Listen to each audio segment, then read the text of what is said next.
Thanks to all the witnesses for being here. You know, the visual, sometimes it really is true. A picture speaks louder than words. It's worth 1,000 words. And here, all you have to do is look over at this side of the dais to see that the stone wall continues. I mean, from the party that lied to this nation for 4 years. Let's just take a look at some of the things that our colleagues said on the Democrat side when their own Justice Department was concluding that Joe Biden, who, let's not forget, illegally took classified documents and kept them in his garage, in his freezer. I mean, Lord knows where. He just certainly didn't know. Their own Justice Department interviewed the guy and concluded he could not form the requisite mental state to stand trial. He did not have the mental ability to stand trial. And what did our Democrat colleagues say? Vice President Harris says, oh, no, the way that the Hur report characterized the president is so wrong. The president's demeanor is totally fine. Senator Smith, what the Hur said about the president not remembering his son's death, so unfair. Senator Kaine said this is grandstanding. Senator Fetterman said it's just cheap shots. You had other senators saying, Senator Ossoff in February of 2024, saying, and I quote, I found the president to be sharp, focused, impressive, formidable, and effective. Hey everyone, welcome back to the channel. If you're new here, I'm American Interest, and on this channel, we break down political events from all sides, no spin, no drama, just clear analysis, so you can make up your own mind. Today, I want to react to and analyze a very intense and frankly emotional speech made in a recent Senate hearing. It's been circulating heavily online, and I've taken the time to go through the entire transcript, as well as follow the larger political context. So, let's break this down together. Stick around till the end because I'll be giving you my own take on what this means, and more importantly, what we should really be talking about as a country. The Speaker, a Republican senator, is essentially leveling two major allegations here.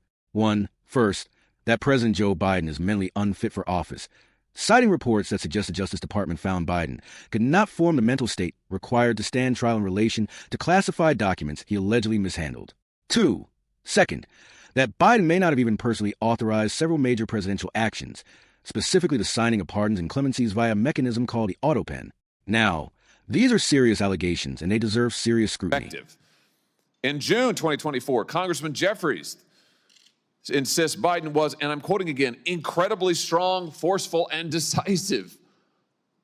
Where are they now?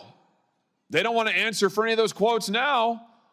They lied to us for 4 years, and we know they lied. They know they lied. It's why they're not here. They don't want to answer a single question. They can't bear to show their faces in public.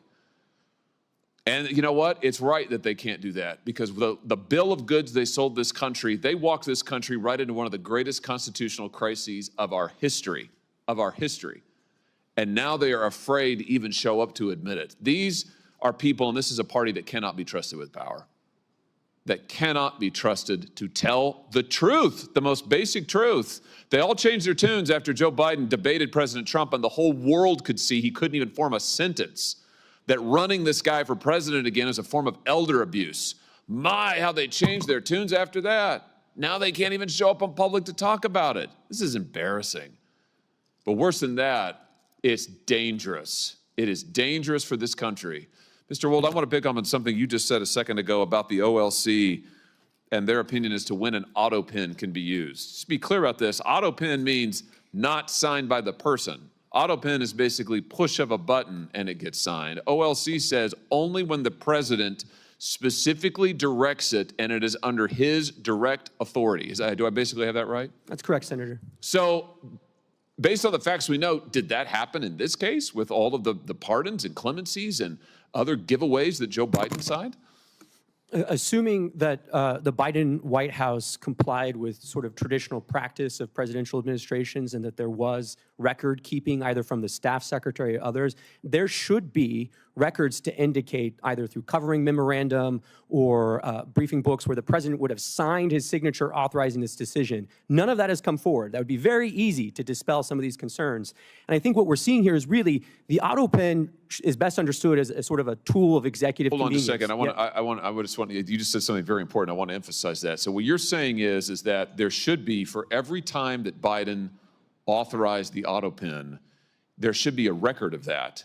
and he should have had to have registered his personal consent to using the Autopen. Is that basically correct? I think to put it another way, I would say in the policy paper flow to the Oval Office, there should be a record of what documents are presented to the president when and when he gave his assent to the actions that are listed in those documents, whether it's a judicial nomination or it's a statutory response to Congress. Well, I think the answer is we need to get those documents.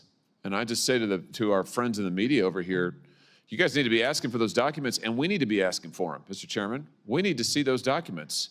And the president, the former president now, can certainly choose to release them. I'm sure they're part of his personal papers, right, Mr. Wold? And that's correct. And the first place to start would be the staff secretary's office under President Biden. Oh, here's the trail. If you want to know, if you want an answer to the question, did Joe Biden actually assent to the use of the Autopen and all? You think of all the people he pardoned, he granted clemency to: murderers, drug dealers, child rapists.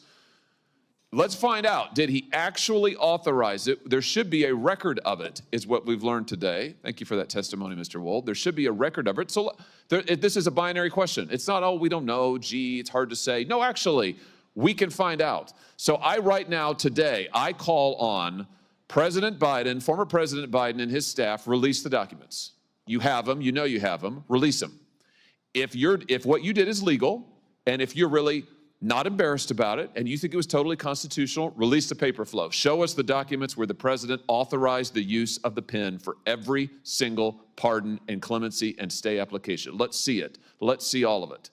And if you won't do it, we should subpoena those documents, and we should find out the truth of who was really running the White House, because I think we can see it was not Joe Biden. Thank you all for being here today. Mr. Wold, thanks for your testimony. Senator Kennedy. Thank you, Mr. Let's start with the first claim, Biden's mental fitness. It's true that questions about Biden's cognitive sharpness have been part of public debate for a while now, especially after that widely discussed debate with former President Trump in June 2024. Some saw that debate as a turning point. Others argued it was just a bad night for Biden. Now, according to the Speaker, the Justice Department concluded that Biden lacked the mental capacity to stand trial over mishandling classified documents. Important context here. This would refer to the special counsel's report from Robert Hur, released earlier, which described Biden as a sympathetic, well-meaning elderly man with a poor memory, but not necessarily that he's incapable of executing the duties of the presidency. So, yes, the memory lapses, including the sad incident where Biden couldn't remember the timing of his son Beau's death, did happen, and it's politically significant. But is that automatically a constitutional crisis? That's debatable. Memory issues in a criminal trial context don't automatically equate to full incapacity to govern. There are different legal standards, but I think we can all agree that optics matter in politics, and those optics haven't helped Biden. The speech also highlighted quotes from Democrats, people like Senator Kaine, Senator Smith, Senator Fetterman, and Congressman Jeffries, who publicly defended Biden as sharp and capable earlier in the year. Now, were they wrong? Were they lying? That depends on how you interpret it. Politicians tend to present their side in the best possible light. That's not new to either party. Republicans did it with Trump. Democrats are doing it with Biden. It's been frustrating, but unfortunately, it's politics. I would argue that part of the reason these Democrats were doubling down on Biden's fitness is not necessarily because they believe every word of it, but because politically they don't have another strong option for the presidential race.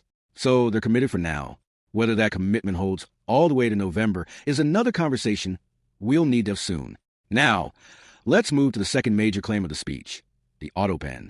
For those unfamiliar, the Autopen is basically a machine that can duplicate the president's signature, used for efficiency when signing large numbers of documents. But here's the key point made by the witness in the hearing. The Office of Legal Counsel, OLC, reportedly requires that a president must specifically authorize its use each time, and there should be official records of that authorization. So the question being raised is, did Biden personally authorize these pardons and clemencies? Or was someone else effectively running the show? If there's no record, that would certainly be concerning. Not necessarily illegal, but it would raise serious questions about executive responsibility and transparency. Is there proof yet that Biden didn't authorize them? No, not yet. But the Speaker is right on one thing. Congress should request those documents, and the White House should be transparent about it. If everything was done properly, release the paper trail. Simple. Transparency shouldn't be a partisan issue. The Speaker went further, calling Biden's candidacy a form of elder abuse. Frankly, I think we have to be careful here. Criticizing Biden's capacity is fair political debate, but calling his candidacy elder abuse moves the conversation into the realm of personal attacks rather than policy analysis. Yes, age is absolutely a factor voters should consider, but let's keep the debate about governance, competence, and leadership not insult territory. We need more maturity in politics, not less. Is this really one of the greatest constitutional crises in American history? Honestly, that's probably an exaggeration. Compare this moment to things like Watergate, the Civil War, or even the events of January 6th. We're talking about an important issue of executive process here, but let's not get carried away with apocalyptic language. What we do have is yet another example of eroding public trust in government institutions, and that's a big deal. But it's not yet a constitutional collapse. So here's my take. 1. The mental fitness conversation is legitimate, and Democrats should stop dodging it. Voters deserve honest discussions, not empty reassurances. 2. The Autopen record should be released not because of political point scoring, but because transparency is the bare minimum we should expect in a constitutional democracy. 3. Voters are the ultimate judge here. If the public feels Biden isn't up to the job, they'll have the chance to say that at the ballot box. But here's the bigger takeaway. Both parties need to stop treating the American people like they can't handle the truth. Give us facts. Give us documents. Let us decide. That's it for today's breakdown.